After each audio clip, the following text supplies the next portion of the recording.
दूसरा ख्याल करना साहब डगमगा रहे हैं कहीं हम पे ही ना गिर पड़े। नहीं गिर पड़ेगा।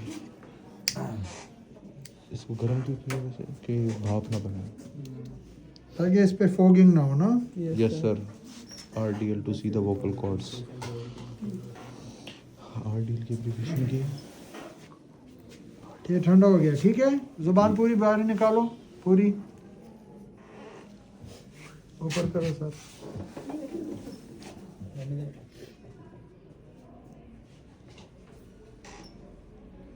ये देखा किस डायरेक्शन में सर ने वो किया हुआ है।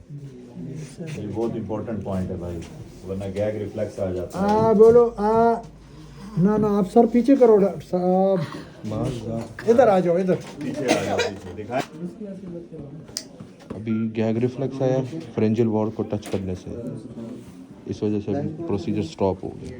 ग्लोसोफ्रेंजियल नर्व की टेस्टिंग, गैग रिफ्लेक्स, इसलिए पोस्टीरियर फ्रेंजियल वॉल को टच नहीं करना।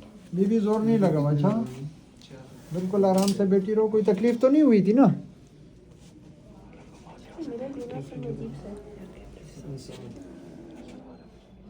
ये एपिग्लॉटिस है, नजर आ रहे हैं? बोलो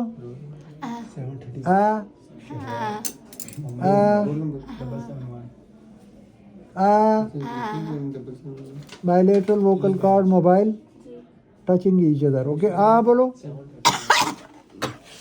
ग्लोसोफ्रेंजियल इंटैक्ट है। Yes sir, yes sir. टन है।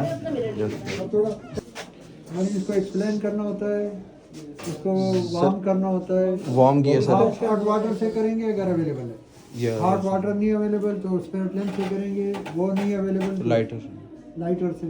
और फिर इसको हम अपने हाथ पे टच करके देखेंगे बहुत ज़्यादा ना हाथ पे गर्म टच करेंगे कितना वार्म है, ठीक है, ज़्यादा वार्म तो नहीं है। Yes sir. और फिर मरीज के हाथ पे भी टच करें ताकि वो उसका खौफ भी दूर हो जी। और ठीक है ना, उसको तसल्ली हो जाएगी। हाँ, फिर मरीज से कहते हैं कि पूरी टंग बाहर निकालो। Yes sir. बड़ा मुंह खोल के पूरी जुबान बाहर निकालनी है। Yes sir. आपने आपने लेफ्ट हैंड से गाज पीस से टिप ऑफ टंग पकड़ के पकड़े रखें, ठीक है। Yes sir.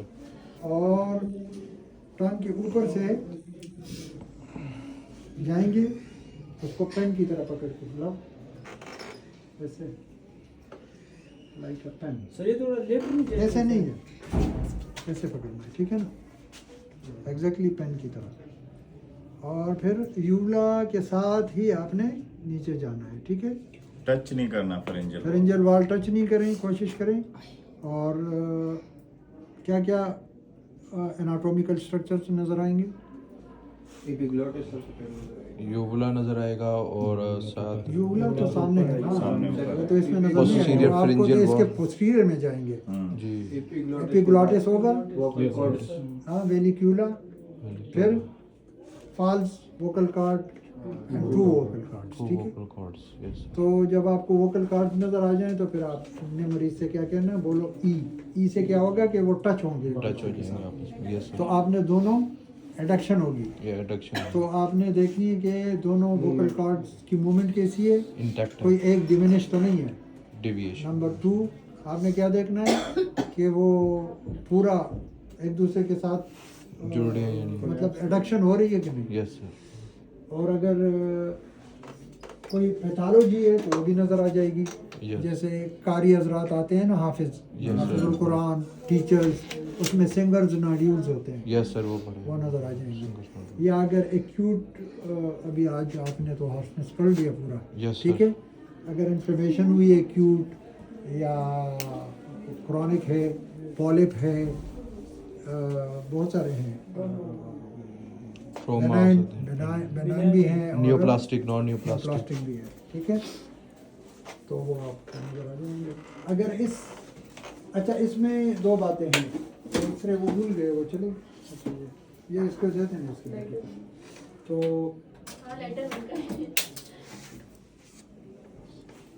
अगर पेशेंट अनकोऑपरेटिव हो या थिक निक हो, थिक निक पेशेंट, यस तो सर, उसमें जो है ना फिर पॉसिबल नहीं होता बिल्कुल। आइडियल करना, या पेशेंट अनकोऑपरेटिव हो या थिक नेक हो, ठीक है।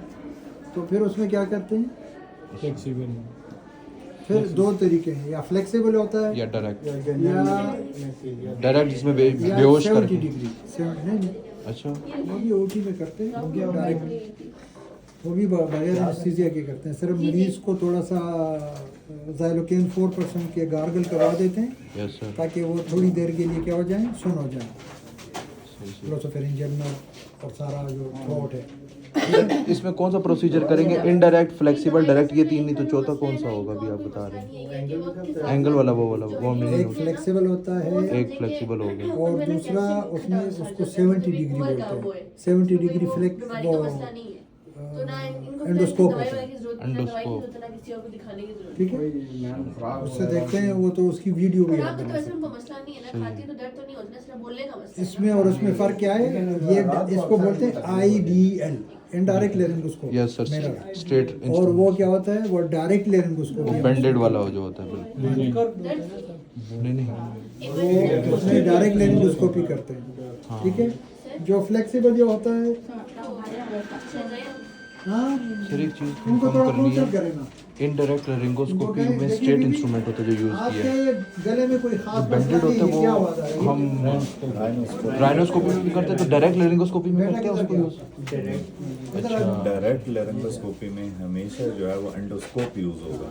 भाई इसको कोई खतरनाक कैमरा वो बीमारी नाली नहीं यस है। सर, बिल्कुल बेहोश। 70 डिग्री उसको कहते हैं। और तीन इसमें फर्क हम है। कोई वो दवाई डायरेक्ट भी नहीं दे लेरिंगोस्कोपी सकते। होती है। बस ये इनडायरेक्ट अपनी इस लाइफ वो तो नोज से अमल जाएंगे ना गुजारें, सर। हाँ, ठीक है, नोज वाला। जहन पे सवार ना करें। वो मुंह से ही बाकी होगा, एहतियात फ्लेक्सिबल से नोज से जाएंगे। न्यूरो को कभी भी आपको भेज दिखाएंगे, आएगी दिखाएंगे। देंगे। इंशाल्लाह। कैमरा लगा होता है आगे, न्यूरो- लाइट का सोर्स होता है, लंबी ट्यूब टाइप होती है, वो आप हाँ, वो 70 जो- डिग्री के एंगल पे लेके जाते हैं उसके थॉट में।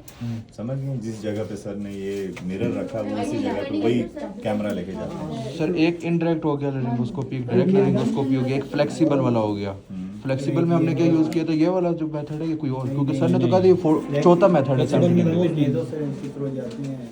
नहीं वो तो डायरेक्ट में एक अंडर जीए करते हैं, वो चौथा मेथड। यस सर, वो भी बोला। जो अंडर जीए नहीं करते वो ये तीन है, आइडियल, फ्लेक्सिबल और DL सही है। 70 डिग्री। 70 चौथा डिग्री। जो फिर लेरिंगोस्कोपी, Yes. डायरेक्ट लेरिंगोस्कोपी अंडर जीए, वो फिर अंडर जीए करते हैं। समझ ऐसे मरीज फ्लेक्सिबल ऐसे ही OPD में भी कर लेते हैं या OT में कर लेते हैं। अगर मरीज पेशेंट जो है ना वो उसको ओल्ड एज हो और उसकी पैथोलॉजी ऐसी जगह पे हो, एनाटोमिकली ऐसी जगह पे हो जो बगैर जीए के आप नहीं दे सकते, तो फिर अंडर जीए उसको लेरिंगोस्कोपी करते हैं। Without G, three types हैं. Indirect. Without वो G, लोकल कॉल या mobile without G, three types हैं. Ideal, indirect laryngoscopy, flexible and direct laryngoscopy. लेरिंगोस्कोपी में एक आइडियल मिरर होता है, एक पोस्टीरियर राइनोस्कोपी। वो भी करते हैं डिस्कस, और जो G है उसके अंदर हम 70 डिग्री वाला है. एंडोट्रिक DL 70 डिग्री।